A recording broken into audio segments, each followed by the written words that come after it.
Hey, I'm Tanya. I've been a midwife for 20 years and stopped in 2017. I worked 15 years as a regular midwife in hospitals, at home births in the Netherlands, in New Zealand. And the last 5 years of my work, I worked only according to autonomy of the woman.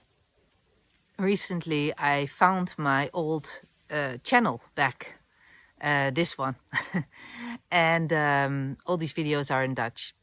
And I watched it again, some of them. And it's funny because I still agree with myself. I looked at some of the old videos and I thought, yeah, I still see it that way.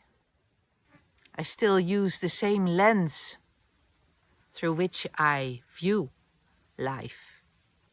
And when I watch them, I also realize they are still relevant. And they will be relevant forever.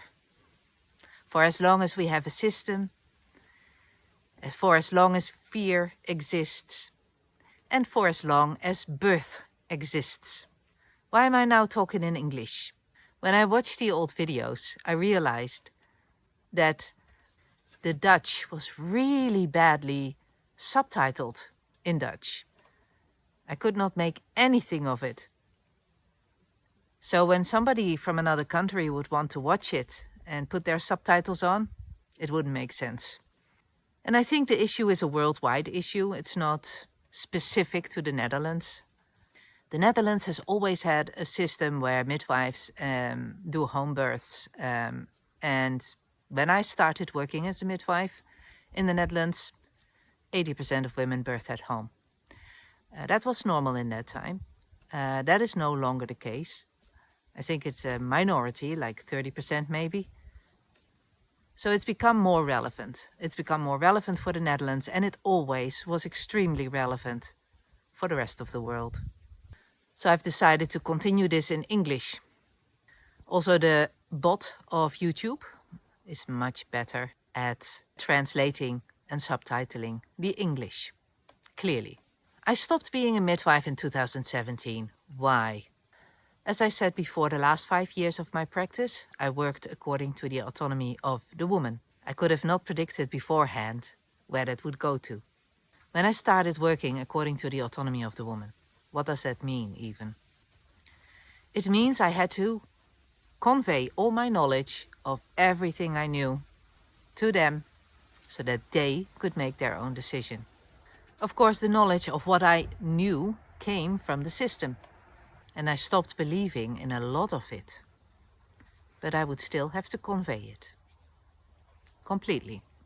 Not holding back. Not keeping some information away. I would also convey all the alternative ideas. You might think I'm alternative, but I'm not in that category either. Example, I would not have suggested that you would use primrose oil to induce your labor if you're 41 weeks plus.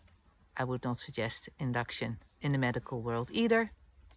I would just explain the idea around it, why they think it's a risk, what the risks of that are, what the risk of induction is. And to me, it doesn't matter whether you do it in an alternative way or in a medical way. You are doing an intervention. So I would explain the intervention. I tried to do this as pure as I could, which meant I needed to get my fears out of it, my own fears. My fears about legislation, my fear about the choices a woman would make based on it, my fear about loss of control, many fears. This process, because this is a process, I wasn't like this at the start. I had to go through a process, and in that process, I realized I also have to be autonomous. It means I also have to look at why I am doing things or not doing things. Why something is scary for me and another thing is not. I have to be very honest with myself. And that process continued. So I had to become autonomous. I had to work with women who also wanted to be autonomous. And as you can imagine, the system very quickly snapped. I think I didn't even work for 3 months when the first hospital started complaining about my work. So I had my encounters with the system, and I had very clear boundaries because I did not want to do any concessions to the autonomy of the woman. You have to remember, this is ground law. Autonomy and physical integrity is set in the law. So the system can try and make me bend a little bit here and there, but they cannot take away the autonomy of a woman. So I had many encounters with the system. And eventually, they let me be. And they started protecting me by forcing the hospitals who had complaints about me talk with me, instead of them talking with me about the complaint of another hospital. So the system, in the form of health inspectors, took a step back and said to the hospitals who complained, talk with her. And there were hospitals who did this. In this whole process, I had to be very clear in my head. I had to follow a very narrow path for myself, not for the system, for myself. I had to remain pure. I had to do the things that were right, not the things that I wanted to happen, but the things that were right. And that meant that I would be ending up in some very strange situations sometimes and not follow my fear. As soon as I would follow a fear, everything went to custard. A moment came sometime in 2015, 2016, around that time, that I was with a birth and I was sitting in a corner meditating because I wasn't actively doing a lot unless somebody wanted me to. And afterwards this woman said, because she had done this whole birth by herself, she said afterward, thank you so much for being there. And I said, but I didn't do anything. I was just sitting there meditating. And she said, the fact that you were sitting there meditating gave me trust that everything that I was feeling, my whole inner war of this huge transition I went through and this enormous fear and pain and everything that I encountered in this process, in my huge transformation, you were sitting there meditating, which meant it was all normal. And that made me think. Because the biggest problem that we have, the only problem that we have as humans, is fear. I am not talking about instinctual responses, where you can see something is going wrong here and you act. I'm not talking about that. That is not fear. That is instinct. That is intuition. It comes from your body. It comes from your gut. The mind becomes very sharp then, and you do what is needed. That is not fear. We have instinct, we have intuition. Yes. Fear is a problem. Fear can even make you ignore your instinct. It can make you start thinking, maybe there's nothing wrong, maybe I should just wait. Nobody is doing anything, maybe I shouldn't be doing anything. That is fear. So back to the situation. What this woman told me was, you were sitting there in the corner, and because you were sitting there so calmly, I could trust my process. That is what she said, in other words. And I realized that people always outsource their trust, their freedom, their intuition.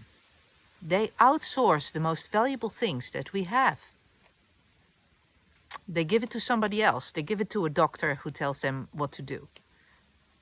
They give it to their employer. They give it to the state. They give it to their parents, to anybody. We go to a dentist because a dentist knows what to do with your teeth. You don't. You don't know anything about what to do with your teeth. You know, if you don't go to a dentist, all your teeth will fall out and they get rotten and all that. All these thoughts that we have about this are based on fear. We go to a dentist because we are fearful. All of it is based on fear. While, in fact, we should have the trust within ourselves to know what is right to do. And sometimes that could be to go to a dentist. And other times that could be to not go to a dentist. The only person who knows what is best for you is yourself. So if I'm sitting in a room somewhere, meditating, and somebody has outsourced their trust in themselves to me, to the figure in the room meditating, then that figure is still in the way of their autonomy. What was the case for me is that I did not want to play that role anymore. I don't mind that people play these roles. It's all fine. If you want to play a role for somebody in their life that they outsource to you, it's your choice. I did not want it. I did not want to be the person in the room that would carry the trust, while people can carry it themselves. That is my personal choice. I'm not saying that you as a pregnant woman or as somebody who's going to birth or is in the postnatal period, that you should be able to do this all by yourself and have all this trust in yourself. I'm not saying that. I'm saying I did not want to play that role. So my realization came in that time. But the problem was that I still had a client load with women that had nowhere else to go. They were pregnant with twins, wanted to birth home. Their baby was in breech, they wanted to birth at home. They've had a cesarean before, they wanted to birth at home this time. All these women wanted things that most midwives did not dare to touch. So I decided to continue. And that was my mistake. That is where everything went wrong. So I eventually had to stop, because the narrow path that I had to walk to keep myself safe within the system, I had fallen off. So I was no longer safe. And so eventually a court case came against me. And I decided to let it go. So what am I doing now? Over the years, I've done teaching. I've been teaching midwives to not work from fear. I taught at a midwifery school in the south of Spain, an alternative one. I taught about autonomy there and about other things. I've always done sessions with people, whether they are pregnant or not, because the underlying problem is always the same. I write, I reflect, and I write again. I make content, I bring it out, like this.